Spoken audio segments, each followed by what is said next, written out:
Hello hi welcome to Hanshu's kitchen. ఈరోజు మీకు ఒక కొత్త రెసిపీని అయితే ఇంట్రడ్యూస్ చేస్తున్నాను. అదేంటంటే సేమియా రెసిపీ అనమాట. సేమియా ఎప్పుడు ఒకేలా కాకుండా సేమియా కీర్, సేమియా హల్వా ఇట్లా రకరకాలు చేసుకుంటాం కదా.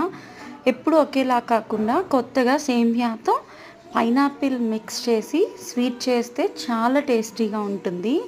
ఒకసారి డెఫినెట్గా ట్రై చేయండి, నచ్చుతుంది మీకు కూడా. ఇది నేను ఫస్ట్ టైం చేశాను కానీ చాలా బాగా వచ్చింది.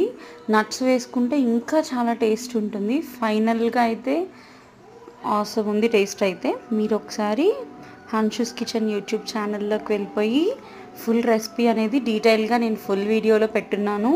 వెళ్ళి చెక్ చేసి మీరు మీ ఇంట్లో ట్రై చేసి ఎలా వచ్చిందో నాకు కామెంట్ బాక్స్లో కామెంట్ చేయండి. అలాగే ఈ మధ్య మనకి వ్యూస్ అనేది తగ్గిపోతూ ఉన్నాయి. వీడియో చూశాక మీకు నచ్చితే లైక్ చేసి షేర్ చేసి సబ్స్క్రైబ్ కూడా చేసుకోండి. Thanks for watching. Bye bye.